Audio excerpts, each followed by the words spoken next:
Mesdames, Messieurs, bonjour. Très heureux de vous retrouver ici en direct du sommet de l'élevage, donc à la Grande Halle de Cournon, pour cette matinale compétences élevage par Agroservice 2000.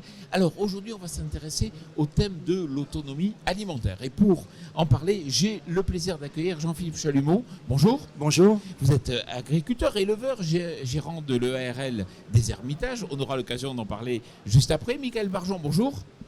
Bonjour. Vous êtes fondateur de Zéro Résidu, on y reviendra aussi. Tout à fait. Et juste à ma droite, Sylvie Lechat, bonjour. Bonjour. Alors Sylvie, vous êtes responsable développement compétences élevage, Agroservice 2000. Alors Jean-Philippe, la première question elle est pour vous. Est-ce que vous pouvez juste nous présenter un peu votre exploitation ? Oui, bien sûr. Je suis donc éleveur en Côte d'Or, dans la région de Venaré-les-Laumes. J'ai un atelier de charolais avec 250 bêtes. J'ai 90 vaches allaitantes et je suis naisseur engraisseur. L'autonomie alimentaire, c'est quelque chose d'important pour vous. Et justement, vous avez fait évoluer votre système. Tout à fait, tout à fait. D'où c'est parti ? L'idée s'est mûrie tout doucement parce qu'il fallait améliorer les rations, il fallait améliorer le travail.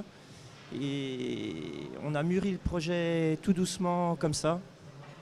Alors justement, vous avez recherché un accompagnement Oui. et vous avez été accompagné dans cette Oui. transition. C'était très important pour moi de trouver les bons interlocuteurs. Et c'est vrai qu'aussi bien avec Compétences que Toy, j'ai été bien suivi, bien conseillé. Et des personnes disponibles avant, après, même maintenant. D'accord. Vous avez quasiment un an aujourd'hui de recul. Oui. Est-ce que déjà vous sentez donc que vous économisez ? Oui, tout à fait, tout à fait. De toute façon, c'est sûr et certain. On économise sur le poste alimentation intrant, des performances qui permettent d'améliorer la rentabilité et donc de faire rentrer un peu plus d'argent. Donc oui. Alors je ne sais pas, vous pouvez nous donner un exemple en fabriquant à la ferme aujourd'hui votre aliment par rapport au poste maïs par exemple. Par rapport au poste maïs, au lieu de prendre des petites quantités par 3 tonnes, 4 tonnes, on peut négocier 10, 20, 30 tonnes. Et quand on achète 4 tonnes, à titre d'exemple, c'est de 350 à 380 euros tonne. On peut négocier de 280 à 300 euros tonne. Ah oui, donc c'est important quand même Oui. le gain Oui, et le oui. gap qui est franchi. Et le minéral, surtout sur le minéral. Ouais, combien ça coûte le minéral Le actuellement ? le minéral actuellement, sur la formule que j'ai, qui est une bonne formule pour mes bêtes, on est à 1600 euros tonne. Donc ça veut dire que vous gagnez combien là aujourd'hui ? Vous êtes capable comment d'économiser ? Sur le minéral. Sur le minéral, c'est clair. J'ai besoin de 800 grammes, j'ai besoin de 500 grammes avec la pesée et le système. Je mets un sac dans ma fabrique d'aliments. Je sais que c'est pour tant de bêtes. Je vais pas gaspiller 2 sacs en donnant comme ça, quoi. Alors C'est ça veut dire- précis, c'est précis. c'est Les quantités, précis, voilà, c'est les ça le quantités sont précises. Mm. Et quand on sait le coût des intrants aujourd'hui, on ne peut pas se permettre de faire tout et n'importe quoi. Et à l'inverse, on va dire que si on regarde les performances zootechniques, là aussi l'engraissement c'est mieux ? Alors l'engraissement, moi j'ai une année de recul, on va prendre les génisses de 3 ans par exemple, que j'ai engraissé. J'étais pas tout en R3 niveau engraissement, j'avais du R2. Je passe vraiment tout en R3 et puis des bêtes qui sont classées U. D'accord. Qui sont classées U. Donc ça se voit sur Donc, l'animal directement. Ouais, c'est super, c'est Bon. super. Bon, merci beaucoup pour ce témoignage. On aura peut-être l'occasion d'en reparler. Sylvie, Oui. ce qui est important, je me mets à la place d'un éleveur, c'est qu'on va passer d'un système à un autre. Tout à fait. Et là-dessus, il faut une étude pour assurer. Oui, il faut une étude puisque c'est une stratégie d'investissement. Donc forcément, il faut une étude de rentabilité. Donc nous, on accompagne l'éleveur, c'est-à-dire dans son projet, on est en capacité de lui déterminer une enveloppe financière. Et avec cette enveloppe financière, on compare en fait le poste d'aliment aujourd'hui, le montant du poste d'aliment aujourd'hui. Et demain, quand il partira de ses matières premières, avec le prix de ses matières premières, on sera en capacité de lui dire, aujourd'hui vous payez tant, demain, avec la fabrique, vous payerez tant. Donc la fabrique, on a un recul aussi puisqu'on a accompagné maintenant beaucoup d'agriculteurs sur les fabriques d'aliments à la ferme et on se rend compte, en moyenne, on arrive à économiser quand même jusqu'à 100 euros à la tonne produite. Donc sur le poste aliment, on voit de suite l'effet d'économie sur votre poste aliment. Bon, c'est énorme. Michael, si vous voulez bien prendre le micro, effectivement. Alors, un des intérêts de faire donc ces aliments directement à la ferme, et on en a parlé tout à l'heure, c'est l'amélioration des résultats et notamment sur le plan zootechnique.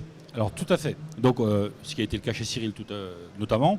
Donc quel est l'intérêt au niveau zootechnique? C'est qu'on va améliorer les performances. Mais alors ça tombe pas du ciel, ça se justifie techniquement. Il est bien évident que quand une fabrication à la ferme va donner l'occasion de pouvoir faire un aliment de haute qualité avec des matières premières nobles, des matières premières autoproduites, les performances zootechniques forcément s'améliorent. Et elles s'améliorent pour plusieurs raisons.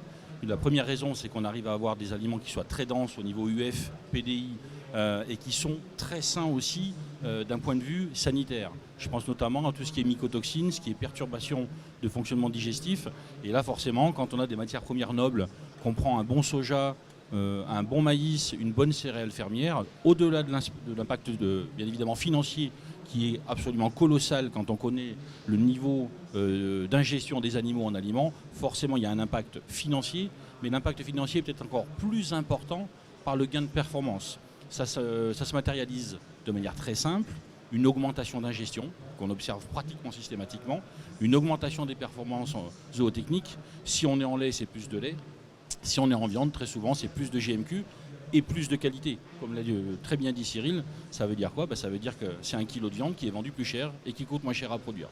Donc forcément, ça se justifie. Bon, merci beaucoup. Je sais que vous avez un rendez-vous, vous allez peut-être Merci à nous vous. quitter là. Merci bien. Sylvie, c'est vraiment quelque chose que l'on ressent. Vous Ah oui, confirmez, oui, à la oui, fois sur le plan le économique ressent. et Ah oui. qualité. Tout à fait. On a le témoignage de M. Chalumeau, mais on aurait pu inviter d'autres agriculteurs qui auraient eu le même témoignage, que ce soit en allaitant ou en lait. Bon, très bien. Cyril, vous nous avez rejoint. Vous êtes directeur général de Renettois. Alors c'est vrai que moi je me mets toujours à la place de l'éleveur. Ce qui est intéressant dans votre offre, c'est que vous allez de A jusqu'à Z. Et c'est ça qui est important parce que tout doit fonctionner ensemble. Oui, en fin de compte, c'est une globalité, c'est-à-dire qu'on propose le matériel qu'il faut pour stocker la céréale du client. On va proposer aussi tout ce qui est la fabrication, c'est-à-dire le broyage ou le mélange. Et aussi, on peut aller jusqu'à la distribution du produit. Donc, c'est vraiment un package complet. Et une fabrique d'aliments, c'est pas simplement un broyage ou un mélange, c'est aussi le stockage de la matière première. Donc, on propose carrément le package complet afin d'accompagner l'éleveur au mieux. Et c'est vrai que selon le type de matière première, selon l'exploitant, selon l'exploitation ou l'élevage, il faut du matériel différent, il faut adapter à chaque cas. Oui, on a plusieurs. On a même des clients qui reviennent vers nous, qui s'équipent eux-mêmes et en fin de compte qui font des mauvais choix stratégiques. Donc nous après on est là aussi pour les aiguiller parce qu'il faut savoir que suivant les matières qu'ils vont utiliser et suivant le type d'élevage qu'ils ont, il y a un type de matériel qui est adapté à chaque fabrique. Donc chaque fabrique est différente, chaque éleveur est différent. Donc on est là pour les conseiller et aussi pour leur fournir le matériel nécessaire à cette production. Ouais, c'est une chaîne globale en fait. Et tous les maillons doivent bien fonctionner ensemble. Tout à fait. Et nous, on est là en fin de compte. Une fabrique d'aliments, ça ne se choisit pas au hasard. Il faut être là vraiment pour proposer le matériel optimum. Et nous, on est là pour accompagner l'éleveur de A jusqu'à Z. Bon, c'est très clair. Madame, messieurs, merci beaucoup d'être venus ici, donc dans le cadre de cette émission pour débattre de ce sujet sur l'autonomie alimentaire qui va se développer de plus en plus. On le sait, il y a une véritable demande. Voilà, merci à vous. Merci. Merci.